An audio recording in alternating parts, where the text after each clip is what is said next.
Seja bem-vindo a mais um episódio do Conexão Autista Podcast. E eu tenho o prazer de receber hoje a Nathalie Brito. Seja bem-vinda, Nathalie. Obrigada, Liz. Obrigada pelo convite. É um prazer estar aqui com você. Espero poder ajudar, colaborar aí com o pessoal e dar um pouquinho falar um pouquinho da minha experiência na área com vocês.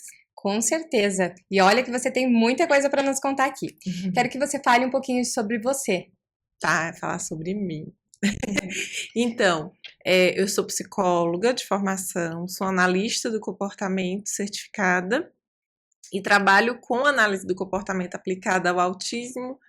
Já vai mais de 15 anos aí, contando o tempo que eu fui AT, né, aplicadora, supervisora e agora diretora clínica. Também sou sócia e diretora clínica da Luna Aba e moro aqui em Curitiba, tenho uma filhinha de 6 anos e 2 gatos. Essa sou eu. Ai, que legal! Eu gostaria de saber um pouco, você falou que é sobre a análise comportamental aplicada. Isso. Você poderia falar um pouquinho para nós? Posso sim. Se deixar, eu vou passar o dia todo falando de aba aqui. Mas não, seguinte, análise do comportamento aplicada nada mais é do que aba, né?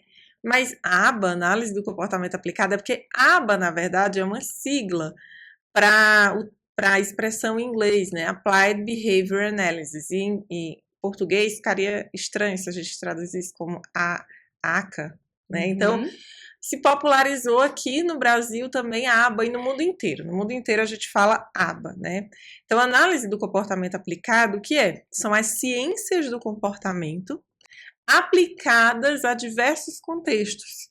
Então, quando eu falo de aba, eu não falo só da ciência comportamental sendo aplicada à terapia do autismo, né? Apesar de ser muito popular. Mas a aba, ela está em vários lugares. Ela está no hospital, ela está em organização, ela está em análise política, análise econômica. Então, sempre que eu falo das ciências comportamentais aplicadas a qualquer área, eu estou falando de aba, eu estou falando de análise do comportamento aplicada, né? Então, isso aqui é essa grande ciência, entendeu? E que é usado bastante, é o ouro do autismo, né? É considerada a intervenção padrão ouro, né, para a terapia do autismo. Em que sentido? Existem muitas pesquisas, já tem mais de 30 anos de pesquisa sobre diversos tipos de tecnologias produzidas, de intervenções produzidas dentro das ciências comportamentais para o autismo, para o desenvolvimento de pessoas autistas, entendeu? Entendi. Então, como tem muitas pesquisas e muitas pesquisas que mostram de fato resultado, ela é considerada hoje a intervenção ouro aí para esse grupo, para essa população. Existe o Denver e a aba. Você pode explicar pra gente qual é a diferença desses dois? Então, Denver é um que os autores chamam de modelo, né? Modelo Denver de intervenção precoce. É um conjunto de procedimentos, de técnicas, que tem bastante evidência também para terapia de 0 a 5 anos de crianças, né, com autismo e com outros atrasos no desenvolvimento. O Denver, muita gente diz que o Denver ele é um braço da aba, né, da análise do comportamento aplicada, mas o Denver ele bebe muito da aba. Então, por exemplo, os procedimentos de ensino ali do Denver, eles vão ter muito da análise do comportamento aplicada, mas ele também tem muito das ciências do desenvolvimento. Eu não sou especialista em Denver, tá? Mas o que eu posso te falar é que o Denver e a análise do comportamento aplicada não são tão diferentes assim. O Denver, ele foca muito o trabalho do modelo em ensino naturalístico, né? Então, ele foca muito na motivação da criança, em ensinar em cima de contextos mais naturais e de procedimentos mais naturais de ensino. A aba, ela tem ensino naturalístico também, né? Tem procedimentos de ensino naturalísticos e tem outros procedimentos de ensino que nós chamamos de mais estruturados, digamos assim. A diferença é que o procedimento de ensino naturalístico, ele vai partir ali ele vai partir o ensino, pequeno pedaço de ensino vai partir da motivação da criança. Né? E um ensino mais estruturado, ele vai ser muito bem estruturado para que o episódio de ensino parta do professor, do instrutor, enfim. O que eu acho mais interessante que as pessoas entendam é que Denver não exclui Aba não exclui Denver, né? Não existe essa rixa que muita gente acha que existe. Na verdade, Denver é um modelo muito eficiente, muito bom para crianças de 0 a 5 anos de idade. E a aba análise do comportamento aplicada, ela pode ser utilizada durante toda a vida, né? Desde o nascimento até o fim da vida, entendeu? Então, é isso, assim. E me diga uma coisa, o tempo de terapia para um autista referente à aba, qual seria? Excelente pergunta, Liz. Isso chega a ser um mito, né? Porque quando as pessoas dizem assim, aba são 40 horas de terapia. Não, gente, por favor, aba não são 40 horas de terapia. O que acontece? Os primeiros estudos lá no final da década de 80, na década de 80, no começo da década de 90, existiram alguns autores, alguns pesquisadores que eles fizeram o quê? Eles aplicaram terapia intensiva e precoce, né? Intensiva é o quê? São muitas horas de terapia por semana, de 30 a 40 horas. Precoce significa que é no começo da vida, ali, até os 5 anos de idade, e apesar desse conceito de precoce estar cada vez vindo mais para novinho, né? Então, eles aplicavam muita terapia para essas crianças menores e viram que os grupos de crianças que recebiam terapia intensiva melhoravam, se desenvolviam mais do que crianças que recebiam terapias ecléticas. O que seriam terapias ecléticas? Seria aquela 1 hora de uma terapia, uma determinada terapia na semana, outra hora de outra determinada terapia na semana, outra hora de outra determinada terapia na semana, certo? E aí, o que acontece? Nessa época, o que se popularizou foi 30 a 40 horas, porque boa parte dessa terapia também era feita dentro da escola, né? Sim. Com o desenvolvimento de novas tecnologias, quando eu chamo tecnologia, né, são pesquisas aplicadas na área, a gente foi vendo que não necessariamente você precisa de 40 ou 30 horas de terapia. Isso vai variar muito de sujeito para sujeito. Né? Se a gente fala de autismo como espectro, imagina, não existe uma terapia que vai servir da mesma forma para todos os autistas. Então, a gente analisa, avalia individualmente o repertório daquele sujeito e, a partir dessa análise individual, é que a gente vai prescrever uma carga horária, que pode ser, não sei, 15 horas semanais, 20 horas semanais, 30 horas semanais, 40 horas semanais. Isso vai depender muito do que aquela pessoa precisa. E quando a gente fala de uma carga horária muito extensa, como 30, 40 horas, a gente inclui também intervenções que são feitas na escola. Imaginei, as crianças geralmente passam 20 horas só na escola. Sim. Entendeu? Então, tem isso, assim, as pessoas olham assim, 40 horas de terapia, poxa, essa criança não brinca, ela não faz nada. Não é isso, tá? Quando a gente fala de terapia intensiva, a gente está falando entre 15, 20 até 40 e sem esquecer todos esses contextos em que a criança está. Vai estar agregado no dia a dia da criança ali, né? Exatamente. Seja na escola, em casa. Perfeito. Isso que é importante as pessoas entenderem. Porque o pai também pode estar aprendendo para aplicar na criança em casa, né?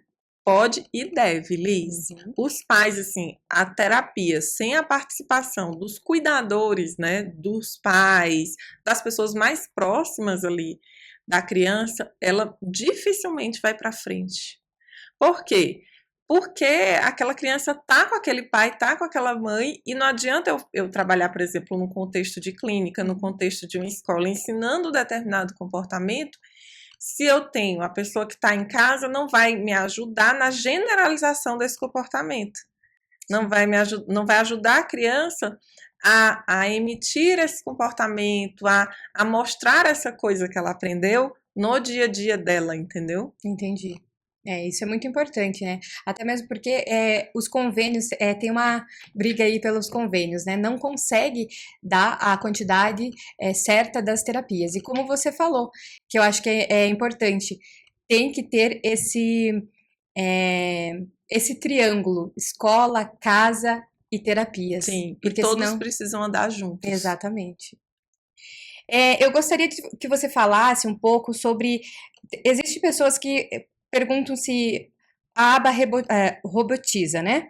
Ou cria comportamentos novos. Como que é a aba?